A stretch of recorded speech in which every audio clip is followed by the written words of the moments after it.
کافر بس آپ کو رپورٹیں پیش کرتا رہے گا کہ انار میں اتنا زنک ہے, اتنا آئرن ہے, اتنا وائٹامن سی ہے, اور اتنا یہ ہے اور اتنا وہ ہے. رپورٹیں پیش کرنے کے علاوہ آگے نہیں بڑھے گا وہ, چونکہ یہ خدا کو مانتے نہیں ہیں, آخرت کا حساب نہیں ہے, تبھی رپورٹیں پیش کرنے کے بعد بھی یہ انسانیت کے لیے بڑے بے رحم ہوتے ہیں. یقین نہ آئے تو دیکھ لو نا فلسطین میں کیا ہو رہا ہے. کہاں گئے وہ لوگ جو ہر وقت کہتے ہیں گورے بہت اچھے, ایٹیٹیوڈ. کل ایک ہمارے دوست لندن سے بھرے ہوئے, ان کا فون آیا نا, آڈیو بھیجی انہوں نے, مفتی صاحب آپ کے بیان میں آپ نے بہت عجیب بات کہی ہے, آپ نے کہا یہ گورے تھینک یو, تو یہ جو ہے فلسطین میں جو ظلم ہو رہا ہے یہ تھوڑی کر رہے ہیں, یہ تو بڑے بڑے ملک مل کے کر رہے ہیں, تو یہ تھینک یو, یہ تو ہے نا, ہماری حالت دیکھیں, ان کی حالت دیکھیں. مجھے آ گیا غصہ. میں نے کہا میں مانتا ہوں اخلاق تھینک یو بھی اچھی چیز ہے. پورا یورپ امریکہ متحد ہے یا نہیں اس وقت فلسطینیوں کے خلاف؟ ساری دنیا مانتی ہے ناجائز قبضہ کس کا ہے, اسرائیل کا. ساری دنیا مانتی ہے. کیوں سپورٹ کر رہے ہو بھائی؟ ایسے تھینک یو کا ہمیں کیا کرنا ہے؟ وہاں کی عوام کیوں نہیں اپنے حکمرانوں کے خلاف احتجاج کرتی؟ کیوں نہیں اپنے حکمرانوں کو بولتے بھائی یہ آپ نے ہمیں اتنے اخلاق سکھائے, آپ نے ہمیں اتنی تمیز سکھائی, اور ہمیں اسکولوں میں سکھایا کہ سب سے پہلے انسانیت ہے, مذہب کو بھی دوسرے نمبر پہ رکھ دیا, تو آج وہ انسانیت کہاں گئی؟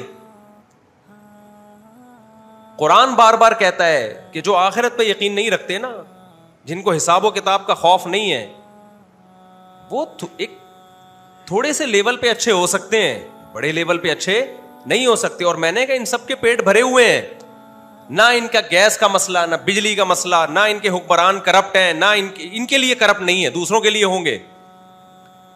علاج فری ہو رہا ہے تو تھینک یو ہی کہنا ہے میرے بھائی. اخلاق کا پتہ جب چلتا ہے جب ٹینشنوں میں ہو انسان. ہماری والی ٹینشن ہے ان کو دو, پھر میں دیکھتا ہوں انگریز کے منہ سے کتنے تھینک یو نکلتے ہیں. اور انگریز کو ایک ہفتے کے لیے یہاں چھوڑ کے تو دیکھو, تھینک یو کا لفظ اس کی ڈکشنری سے ہمیشہ کے لیے نکل جائے گا. ایک دن آئے گا جب پاکستان سے جائے گا, وہ کوئی کہے گا نا تھینک یو, وہ ڈکشنری میں دیکھ رہا ہوگا یار تھینک یو کا مطلب کیا ہوتا ہے. جو ایشیائی ملکوں کا, غریب ممالک کا حال کیا ہے ان لوگوں نے, اس کے بعد ہم ابھی بھی اگر مسکرا رہے ہیں یہ ہمارا ظرف ہے, ہمارا حوصلہ ہے. جو فلسطین کی خبریں ڈیلی آ رہی ہیں یوٹیوب پہ آپ دیکھ رہے ہو, بتاؤ اس کے بعد انسان کا دیواروں سے سر مار کے رونے کا نہیں دل کرتا؟ یہ تمہارے ساتھ ہوتا تو ہم دیکھتے کہ تم کیسے برداشت کرتے. ایک مرتا ہے نا ان ملکوں میں کوئی ایک, پوری دنیا کھڑی ہو جاتی ہے. اور کشمیر میں اور فلسطین میں کتنا خون بہایا جا رہا ہے ناحق انسانوں کا. آج سے نہیں 70 سال سے زیادہ ہونے والے ہیں. کوئی رونے دھونے والا نہیں ہے, کوئی آواز اٹھانے والا نہیں ہے. آج اس دنیا کا ہمیں پتہ چل گیا کہ یہ کتنے پانی میں ہے. لوگ کہتے ہیں آپ کے حکمران ایسے, تو ہمیں کس نے دیے یہ حکمران؟ ہمارا سسٹم بھی تو انہوں نے بنا کے دیا, جو ہمارے اوپر جو یہ ایک فضول نظام ہے جس کے تحت جو جس طرح کے کرپٹ حکمران ہم پہ مسلط ہیں, یہ سسٹم بھی تو انہی کا بنایا ہوا ہے. یہ ہمارا سسٹم تھوڑی ہے. سعودی عرب اس سسٹم کو قبول نہیں کرتا, جمہوریت کو. آج سعودی عرب میں امن بھی ہے, اکنامکلی ترقی بھی کر رہا ہے. مسقط اس کرپٹ سسٹم کو قبول, عمان نے قبول نہیں کیا. بادشاہت ہے, وہ نہیں مانتا جمہوریت کو. امن بھی ہے, اکنامکلی بھی ترقیوں کی بلندیوں پہ پہنچے ہوئے ہیں. ہمارے ہاں جو جمہوریت کا گندا سڑا ہوا پلید نظام ہے, اس میں کبھی بھی آپ 100 سال میں بھی ملک میں ترقی کی امیدیں مت رکھو. یہ نیچرل ہے ہی نہیں. نیچرل نظام وہ ہوتا ہے حاکم ایک ہو, ساری پاور اس ایک اکیلے حاکم کے پاس ہو. یہاں اختیارات اتنے ڈیوائیڈ ہوئے ہوئے ہیں, آپ کو پتہ ہی نہیں کہ یار کس منسٹری کے ذمے کون سا کام ہے. ہم تو ایک گٹر کے ڈھکنوں کو رو رہے ہیں نا. مجھے اب تک نہیں پتا چلا یہ گٹر کے ڈھکن ذمہ داری کس کی ہے. میں گورنر کو ذمہ دار ٹھہراؤں یا کسی وزیر کو ذمہ دار ٹھہراؤں یا کے ایم سی والوں کو ذمہ دار ٹھہراؤں, یہی نہیں پتا چلتا. پھر کے ایم سی والے کے کسی خاص شخص کے پاس آپ جاتے ہو, کہتے ہو یہ تو اس کو فنڈ ملا تھا, وہ کھا کے بھاگ گیا, میرا کیا قصور ہے. اب ہمیں کیا پتا اس کو فنڈ ملا ہے کہ اس کو فنڈ ملا ہے. کوئی کے ایم سی کا بندہ ہے جو سارے گٹر کے ڈھکن کراچی کے کھا گیا ہے. وہ کراچی کے جتنے گٹر کے ڈھکن ہیں 2-4 بندوں نے مل کے کھائے ہیں. اب آپ اندازہ لگاؤ, اس میں تم کہو کہ فلسطین کے لیے ہمارے حکمران آواز کیوں نہیں اٹھا رہے؟ وہ بھائی جو گٹر کے ڈھکن کھا کے بیٹھے ہوئے ہیں, آپ کیا سمجھتے ان میں اتنی پاور ہوگی کہ وہ اسرائیل سے لڑیں گے جا کے؟ یہ گندا سڑا ہوا نظام, اس میں تو 2-4 کوئی اچھے آ جائیں تو بس ان کی سیوا کر لیا کرو بیٹھ کے. ہم بھی تلاش کر رہے ہوتے ہیں, اچھے لوگ بھی ہیں الحمدللہ, لیکن ان کے ہاتھ پاؤں بھی بندھے ہوئے ہیں. ابھی الحمدللہ کوئی اس میں حرج نہیں ہے. سندھ کے جو ابھی موجودہ گورنر ہیں, کیا نام ہے ان کا, بڑے اچھے آدمی ہے, کامران ٹیسوری صاحب, میں پرسنلی ان سے ملا ہوں, علماء کی ملاقات, بہت نر قسم کا آدمی ہے وہ.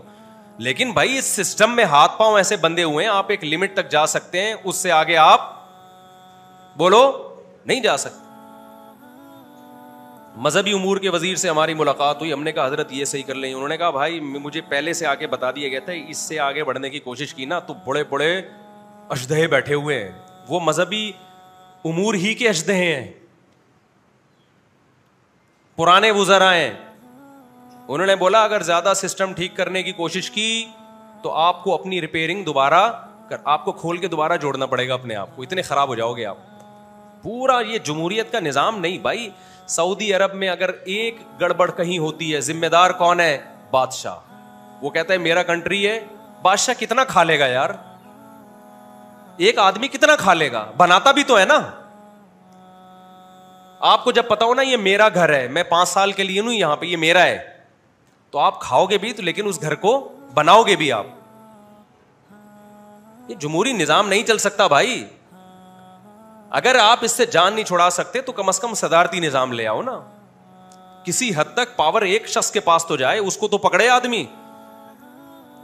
ابھی پھر وہی گیم جناب تشریف لے آئے ہیں, اب پھر نواز شریف, پھر مسلم لیگ, پھر پی ٹی آئی کا دوبارہ پھر دھرنے ہوں گے, پھر عمران خان کو دیکھیں گے ہم, پھر نواز شریف کو دیکھیں گے, پھر ہم زرداری کو دیکھیں گے. ہماری قسمت میں یہی رہ گیا میرے بھائی. ایک بندہ لے آؤ تمیز سے یار, اس کو بولو یہ سب تیرا ملک ہے, بس کتنا غلط کر لے گا, کچھ تو صحیح بھی کرے گا نا. بے شک وہ آمر ہو, ڈنڈے کے زور پہ آ جائے یار. تو جو آپ کا گندا سیٹ اپ چل رہا ہے نا, یہ باہر والوں نے مسلط کیا ہوا ہے آپ کے اوپر. سعودی عرب میں اگر جمہوریت ہوتی نا تو یہ حال ہم حج عمرہ بھی تمیز سے نہیں کر سکتے تھے. ہر وقت ڈر ہوتا کوئی بم نہ پھٹ جائے یہاں پہ. روزانہ اطلاعات آتی, عمرے کے دوران, حج کے دوران اتنے حاجی دنیا سے تشریف لے گئے بم دھماکے کے نتیجے میں. تو یہ نظام صحیح نہیں ہے جو ہمارے کنٹری میں چل رہا ہے. اس میں یہی ہوتا رہے گا, اکھاڑ پچھاڑ, وہ آ گیا, پھر وہ آ گیا, پھر وہ آ گیا, پھر وہ آ گیا. اللہ ہی جانے نتیجہ کیا نکلے گا. لوگ کہتے ہیں فوج غلط ہے, مجھے نہیں پتا فوج صحیح ہے فوج غلط ہے. یہ باتیں تو یہاں بیٹھ کے میں کروں گا بھی نہیں. فوجیوں سے بولو, وہ بولو کہ اگر ہم اس کو چھوڑ دیتے تو وہ تو بیچ کے کھا گیا تھا, ہم اس کو چھوڑ دیتے تو وہ بیچ کے کھا گیا تھا. کچھ ثبوت بھی ہوتے ہیں ان لوگوں کے پاس کہ واقعی بیچ رہا تھا. اب اس کی تحقیق کون کرے گا بھائی؟ پھر ایک نئی جنگ چھڑ جاتی ہے. کچھ کہتے ہیں فوج کرپٹ ہے, کچھ کہتے ہیں پی ٹی آئی غلط ہے, کچھ کہتے ہیں نواز شریف غلط ہے. اور افسوس اس پر ہو رہا ہے ابھی فلسطین میں کیا کچھ ہو رہا ہے, اس میں بھی یہی کلپ چل رہے ہیں. تو اس جنجال سے آپ نکل سکتے نہیں ہو. اس لیے پاکستان میں تو میں کہتا ہوں بھائی, گورنمنٹ پہ جو بھروسہ کر کے یہاں رہ رہے نا, اس سے بڑا دنیا میں کوئی بے وقوف بولو نہیں. آؤ, اور جو باہر نکل سکتا ہے نا, باہر اچھی جاب مل رہی ہے, وہیں باہر نہ بھاگو. بلا وجہ بھاگ گئے تو لوگ سمجھتے ہیں وہاں کو سونے کے نوالے مل رہے ہیں. قابل لوگوں کے لیے باہر ملکوں میں جگہ ہے, بیکار لوگوں کے لیے اور زیادہ عذاب میں آ جاؤ گے. یہاں کم از کم کسی ہوٹل کے باہر جا کے کھڑے ہو گئے نا اللہ کے نام پہ, ایک نہاری وہ 10 نہاریاں کھلا دے گا. باہر جا کے کچھ بھی نہیں ہے اور آپ کے کوئی ریلیٹو بھی نہیں ہے تو بڑی مصیبت میں ہو. وہاں میں نے بھی مسقط میں چائے پی, ناشتہ کیا نا, کتنے پیسے کہتے 300 سکے, 300 پیسے. بڑا خوش ہو گیا, 300 صرف پیسے. پتا چلا وہ 300 پیسے یہاں کے 300-400 روپے بن رہے ہیں. سمجھتے ہو کہ نہیں سمجھتے؟ ایک ایک چائے تمہیں پتا چلے گا. تو وہاں کوئی ہے قابلیت, کوئی ہے صلاحیت تو پھر ضرور جاؤ, بلکہ فائدہ ہوگا. ڈالر بھیجو گے یہاں پہ تو ملک کو بھی فائدہ ہوگا. خیر کہاں سے کام, جلدی جلدی کلابازیاں کھا کے جاتے رہتے ہیں. جلدی سے بات کو سمیٹ کے ختم کروں میں. تو میرے بھائی بات یہ چل رہی تھی کہ جو خدا کے منکر ہیں نا, جو آخرت کے منکر ہیں, وہ اللہ کی نشانیاں صبح و شام دیکھتے ہیں, مگر اللہ سے ان کا کوئی ریلیشن بولو نہیں ہوتا. اللہ یہ چاہتے ہیں کہ جب میری نشانیاں دیکھ رہے ہو نا تم صبح و شام, تو مجھ سے کیا کرو, محبت کرو. 2-3 منٹ میں بات کو سمیٹ کے ختم کرتا ہوں. مجھ سے محبت کرو. آپ کہتے ہیں کیسے کریں محبت, کیا کریں, کیا کرنا پڑے گا اس کے لیے ہمیں؟ بھائی آپ کو 2 کام کرنے پڑیں گے. برائیوں کو چھوڑنا پڑے گا اور اللہ کا نام کثرت سے زبان سے لینا پڑے گا. میں بتا رہا تھا اللہ کا ظرف بہت بڑا ہے. بڑے سے بڑے سیٹ کو چھوٹی سی گفٹ دو تو وہ یوں لے کے رکھ لے گا, لیکن حدیث میں آتا ہے جو اتنا طاقتور بادشاہ خدا ہے, جب کوئی بندہ شدید پیاس میں پانی پی کے کہتا ہے نا الحمدللہ, اللہ کا شکر ہے, تو اللہ اس سے خوش ہو جاتا ہے. یہ کتنا چھوٹا سا گفٹ ہے, بلکہ گفٹ ہی نہیں ہے نا, آپ نے مان لیا کہ یہ مجھے کس نے پلایا ہے, میرے اللہ نے. اللہ تیرا شکر ہے. کافر یہ کام نہیں کرتا, ہندو یہ کام, وہ پیے گا اور سیراب ہو جائے گا اور ایک رپورٹ پیش کرے گا کہ شدید پیاس میں اتنے گلاس پانی پینے سے پیاس بجھ جاتی ہے, اور جب پانی ہماری باڈی میں جاتا ہے تو بلڈ کو یہ فائدہ ہوتا ہے اور یہ چیزیں ہوتی ہیں. اس سے پتہ چلتا ہے کہ واٹر ہماری صحت کے لیے بہت مفید, اور مزید رپورٹ پیش کرے گا کہ اس کمپنی کا پانی پیا کریں, اس کمپنی کا پانی نہ پیا. اس سے آگے نہیں بڑھے گا. مسلمان کو جب پیاس لگتی ہے اور پانی پیتا ہے تو کیا کہتا ہے, الحمدللہ الذی اطعمنا وسقانا, کھانا کھاتا ہے پانی پیتا ہے, تمام تعریفیں اس اللہ کے لیے ہیں جس نے ہمیں کھلایا. شدید بھوک میں کیسا مزہ آتا ہے. تبھی میں کہتا ہوں روزے رکھا کرو, افطاری کا بڑا مزہ ہے. جب دسترخوان پہ انسان بیٹھتا ہے نا, اللہ کے لیے بھوکا پیاسا ہو کے جب بیٹھتا ہے, کتنا مزہ آتا ہے. اس کھانے کی میں الگ ہی روحانیت ہوتی ہے. ہمارے ایک دوست پشاور میں, بوڑھے آدمی, گپ شپ ہو رہی تھی ان سے. اب تو لوگ آٹو پہ آ گئے, میں کہیں بیٹھتا ہوں تو آٹومیٹیکلی 4 شادیاں شروع کر دیتے ہیں, میں نہیں بھی چھیڑ رہا ہوتا شروع. تو میں وہاں بیٹھے ہوئے بزرگ سفید داڑھی والے, روس کے دور میں افغانستان میں بڑا جہاد کیا انہوں نے, تو کسی نے بات چلا دی کہ جی 4 شادیاں ہوں, بابا جی آپ بھی 4 شادیاں کرو. تو انہوں نے کہا مولوی صاحب مزہ اللہ نے خدا کی قسم صرف 2 چیزوں میں رکھا ہے. ایسے جذبے کے ساتھ کہا نا انہوں نے کہ ہم اپنے آنسو نہیں روک سکے, اتنے جذبے کے ساتھ. انہوں نے کہا ایک اللہ کی راہ میں لڑنے میں, جب خدا کے لیے انسان لڑتا ہے نا اللہ کی راہ میں, وہ منظر ہی الگ ہوتا ہے. اللہ کو کیسا پیار آتا ہے نا, یہ بندہ جان ہتھیلی پہ رکھ کر میری خاطر لڑ رہا ہے. اور دوسرا کہا جب شدید بھوک اور پیاس میں افطاری کا دسترخوان لگاؤ, اس وقت جو کھانے میں مزہ آتا ہے وہ مزہ, اور اللہ کی راہ میں لڑنے میں مزہ, اس کے علاوہ دنیا کی کسی تیسری چیز میں مزہ نہیں ہے.